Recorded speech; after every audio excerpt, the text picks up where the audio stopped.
ഞാൻ പ്രിയപ്പെട്ട പ്രേക്ഷകരെ കോഴിക്കോട്ടേക്ക് കൊണ്ടുപോകാം. നല്ലൊരു കാഴ്ചയല്ല, പക്ഷേ എങ്കിലും ആ വാർത്ത പ്രേക്ഷകർ അറിയണം. കോഴിക്കോട് ബീച്ചിലേക്ക് മലിനജലം ഒഴുക്കിവിടുന്ന കാഴ്ച പ്രേക്ഷകർക്ക് കാണാം. എൻ്റെ കോഴിക്കോട് ബോർഡിന് താഴെ മലിനജലം കെട്ടിക്കിടക്കുന്നു. ബീച്ചിൽ അസഹ്യമായ ദുർഗന്ധമെന്നാണ് ഈ ബീച്ചിലേക്ക് എത്തുന്ന സഞ്ചാരികൾ പറയുന്നത്.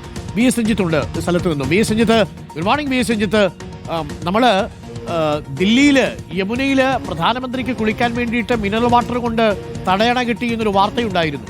ഇതിപ്പോ ബീച്ചിന്റെ തീരത്ത് മാലിന്യത്തിന്റെ ഒരു തടാകം തന്നെ സൃഷ്ടിച്ചിരിക്കുകയാണ് ഇവര്. ഇതാരാണ് ഇങ്ങനെ ഒഴുക്കി വിടുന്നത്? ഇതാരും ശ്രദ്ധിക്കാൻ അവിടെ ഇല്ലേ? കോർപ്പറേഷൻ അതോറിറ്റി ഒന്നും? Good morning. Good morning doctor Arun. നമ്മളൊക്കെ ഇവിടെ മോർണിംഗ് ഷോക്ക് വരുന്ന സമയത്ത് ഡോക്ടർ അരുൺ ഇവിടെ വരുമ്പോൾ കോഴിക്കോട്ടുകാർക്ക് എത്രത്തോളം പ്രിയപ്പെട്ടതാണ് ഈ ബീച്ച് എന്നുള്ള കാര്യം പറയണ്ടല്ലോ.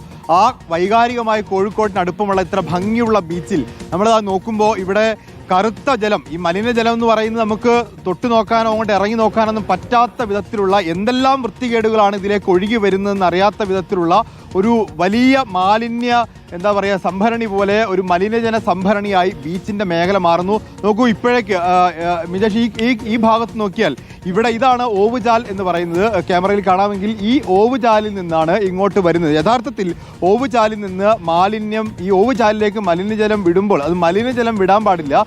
സംസ്കരിച്ച ശേഷം വേണം, ഈ സീവേജ് ട്രീറ്റ്മെന്റ് പ്ലാന്റ് വഴി സംസ്കരിച്ച വെള്ളം വേണം ഈ ഇത്തരത്തിലുള്ള മലിനജലം ഈ ഒഴുകുന്ന ഓടയിലേക്ക് ഒഴുക്കി വിടാൻ. പക്ഷേ ഇവിടെ ഹോട്ടലുകളിൽ നിന്ന്, ഫ്ലാറ്റുകളിൽ നിന്ന്, അതുപോലെ തന്നെ പല സ്ഥലങ്ങളിൽ നിന്നും വരുന്ന മലിനജലം നേരിട്ട് വരികയാണ്. ഇവിടെ രാവിലെയൊക്കെ നടക്കാൻ വരുന്ന ആളുകൾ, അതുപോലെ രാവിലെ ബീച്ചിൽ എക്സസൈസ് ചെയ്യുന്ന ആളുകൾ, ഒരുപാട് ആൾക്കാർ ഇവിടെ ഉണ്ട്.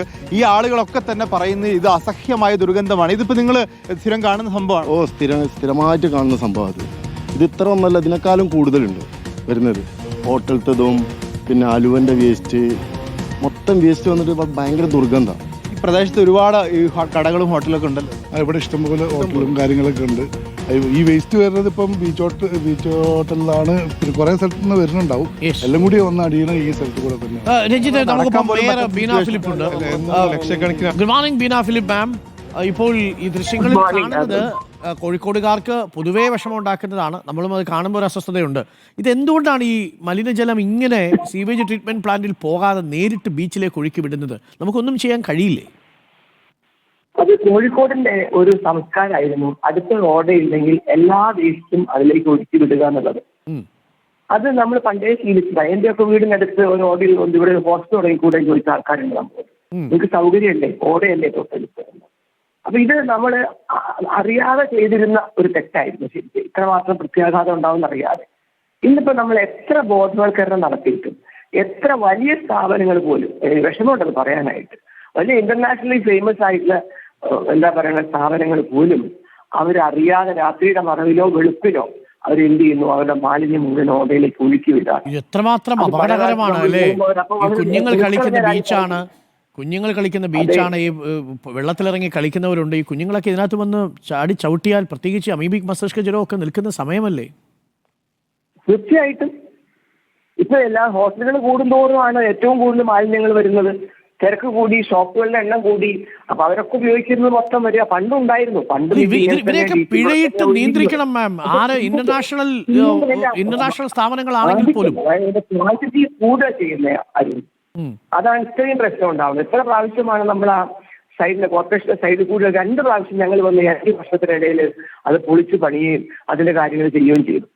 അപ്പോൾ ഒക്കെ എല്ലാവരും പറയും ഞങ്ങൾ ഒന്നും ചെയ്യൂല. അത് പോയി നോക്കിക്കഴിഞ്ഞാൽ നല്ല ഒരു സംവിധാനമേ അല്ല ഇവർ SCP എന്നുള്ള രീതിയിൽ അവിടെ ഒരുക്കിയിട്ടുള്ളത്. ഒരു പാട്ട പോലെ വെച്ചിട്ട് എന്തോ ഒരു സാധനം. എനിക്ക് തോന്നുന്നില്ല അത് ഇതിന്റെയൊക്കെ മാലിന്യം ശുദ്ധീകരിക്കാനുള്ള കഴിവുണ്ട്. അപ്പൊ അതുകൊണ്ട് കോടിക്കണക്കിന് രൂപ ചെലവാക്കി ഹോട്ടലുകളും റെസ്റ്റോറന്റുകളും ഒക്കെ ഉണ്ടാക്കുമ്പോഴും ഇങ്ങനെ കുറച്ച് ലക്ഷങ്ങൾ ചെലവാക്കി ഇങ്ങനെ ഒരു സാധനം ഉണ്ടാക്കുന്ന കാര്യത്തിൽ കോഴിക്കോട്ടുകാർക്ക് എന്തെങ്കിലും ഒരു നടപടി സാധ്യമാണോ? എനിക്കറിയാം തെരഞ്ഞെടുപ്പ് വരുന്നു, എന്നാൽ പോലും നടപടിയിലേക്ക് പോവാം. അല്ലാതെ എന്ത് ചെയ്യാൻ പറ്റും? നമ്മൾ ചെല്ലുമ്പോൾ ഇതൊക്കെ പ്രവർത്തിപ്പിച്ച് കാണിക്കും. അത് കഴിഞ്ഞാൽ പ്രവർത്തിപ്പിക്കില്ല. കാരണം കറണ്ട് ചെലവാകും. ഓക്കെ, അല്ല ഈ സ്ഥാപനങ്ങൾക്കെതിരെ, ഈ മാലിന്യം ഒഴുക്കി വിടുന്ന സ്ഥാപനങ്ങളൊന്ന് കണ്ടെത്തി ഒരു അന്വേഷണം നടത്തി അവർക്കെതിരെ നടപടി ഉണ്ടാകുമോ മാം? കാര്യം ഇത് എത്രയും പെട്ടെന്ന് നിർത്തണം. നമ്മളിവിടെ വന്നു നിന്നാൽ ഉടനെ നമുക്ക് കാണാൻ പറ്റും അതിന്റെ ഇൻഫോർമേഷൻ ആയിട്ട് ആൾക്കാരകത്തേക്ക് ഓടുന്നത്. അപ്പൊ പിന്നെ അവിടുന്ന് ഒന്നും വരില്ല നമ്മൾ പരിശോധിക്കുമ്പോൾ. നമുക്ക് എന്താ ചെയ്യാൻ കഴിയുക മാം?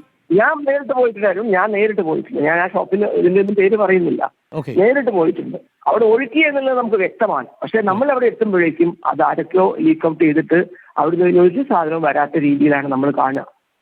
ഉള്ളിൽ നിന്ന് തന്നെ അപ്പൊ ഒറ്റുന്നവരുണ്ട്. ഇതിന് ഈ ഗവൺമെന്റിന്റെ നിയമം കർശനമായിട്ട് അത് ശരിക്ക് മോണിറ്റർ ചെയ്യുന്ന എന്തായാലും മാം ഒരു രീതിയിൽ മാതൃകാപരമായി ഫൈൻ അടച്ച് ഈ സ്ഥാപനത്തെയൊക്കെ പുറത്തു കൊണ്ടുവരണം. അതിന് എത്ര വലിയ ബ്രാൻഡുള്ള സ്ഥാപനമാണെങ്കിലും ശരി, ഇതേപോലെ മലിനജലം ഒഴുക്കി ആളുകളുടെ ജീവിതത്തിന് ബുദ്ധിമുട്ടുണ്ടാകലല്ലോ. ഫൈൻ കൊടുത്തത് കോഴിക്കോട് കോർപ്പറേഷനാണ്. നമുക്കൊന്ന് വാർത്തയാക്കാം മാം. അങ്ങനെ കർശനമായ നിലപാടെടുക്കൂ. അത് ഞങ്ങളുടെ പ്രതിനിധി വി എസ് രഞ്ജിത്ത് അവിടെയുണ്ട്. ആ വി എസ് രഞ്ജിത്തൊക്കെ എത്തി. കാരണം ഇത് മാതൃകാപരമായി ശിക്ഷിക്കപ്പെടേണ്ടതാണ്. നല്ല ഭക്ഷണമൊക്കെ കൊടുക്കുന്നവരായിരിക്കും, നല്ല ആതിഥേയത്വം ഉള്ളവരായിരിക്കും. പക്ഷേ മലിനജലം ഒഴുക്കുന്നവരെടുത്ത് നമുക്കൊരു കോംപ്രമൈസും ഇല്ല. Thank you Beena ma'am. V S Ranjith, അത് മേയർ നടപടി എടുക്കുകയാണെങ്കിൽ നമുക്ക് ഏതൊക്കെ സ്ഥാപനങ്ങളാണെന്നുള്ളത് നമുക്ക് പേര് വെച്ച് തന്നെ കൊടുക്കാം. കാരണം അങ്ങനെ ചെയ്യാൻ പാടില്ലല്ലോ. ഇത് അടിസ്ഥാനമായി നമ്മൾ പാലിക്കേണ്ട ഒരു സിവിക് സെൻസില്ലേ, ഒരു പൗരബോധമല്ലേ വി എസ് രഞ്ജിത്ത്?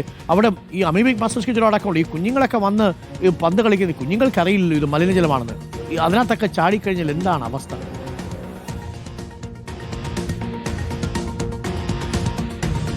ഡോക്ടർ, മാത്രമല്ല ഇങ്ങോട്ട് വരുന്ന സഞ്ചാരികൾക്ക് വലിയ പ്രശ്നമാണ്. ഇത് വലിയ ദുർഗന്ധമല്ലേ? ദുർഗന്ധമാണ്. കുട്ടികൾ വന്നിട്ട് ഇതിൽ കാലിട്ട് കളിക്കുകയാണ്.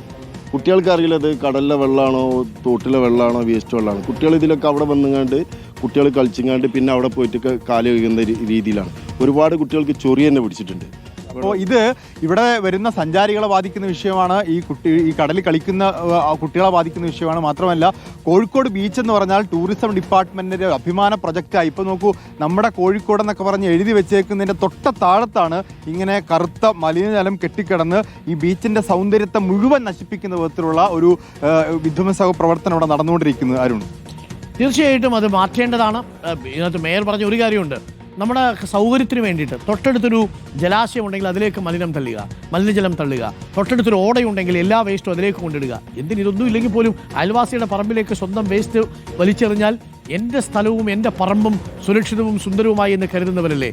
ഈ മാലിന്യ സംസ്കരണം എന്നുള്ളത് സർക്കാർ വലിയ പ്രാധാന്യത്തോടു കൂടി നടപ്പിലാക്കിക്കൊണ്ടിരിക്കുന്ന ഒന്നാണ്. പലയിടത്തും മാതൃകാപരമായ പദ്ധതികൾ തന്നെ കാണാൻ കഴിയും. ലാലൂരിൽ വലിയ മാലിന്യ കുമ്പാരത്തിൽ നിന്നൊരു വലിയ ടർഫ് സ്റ്റേഡിയം നമ്മൾ നിർമ്മിച്ച് വിജയൻ്റെ പേര് കൊടുത്തു. ഇവിടെ ബ്രഹ്മഗിരിയിൽ ബ്രഹ്മപുരത്ത് വലിയ രീതിയിലുള്ള മാലിന്യ സംസ്കരണ കേന്ദ്രത്തിൻ്റെ പരിസരത്ത് മന്ത്രി തന്നെ പോയി ക്രിക്കറ്റ് കളിക്കുന്ന സാഹചര്യമുണ്ടായി. ഇതൊക്കെ നമുക്ക് സാധ്യമാണെങ്കിൽ കോഴിക്കോട്ടും അത് സാധ്യമാവണം. പൗരജനങ്ങൾ ഒരുമിച്ച് തന്നെ ഇറങ്ങണം. ഈ നമ്മുടെ കോഴിക്കോട് ബീച്ചിനെ അങ്ങനെ നശിപ്പിക്കാൻ വിട്ടുകൊടുക്കരുത്. കൽബാണ്, മുത്താണ് എന്നൊക്കെ നമ്മൾ പറയും. ആ മുത്തിനെ മാലിന്യത്തിൻ്റെ ഒരു തടാകത്തിൽ കൊന്നുകളയരുത് എന്ന് മാത്രമേ നമുക്ക് പറയാനുള്ളൂ.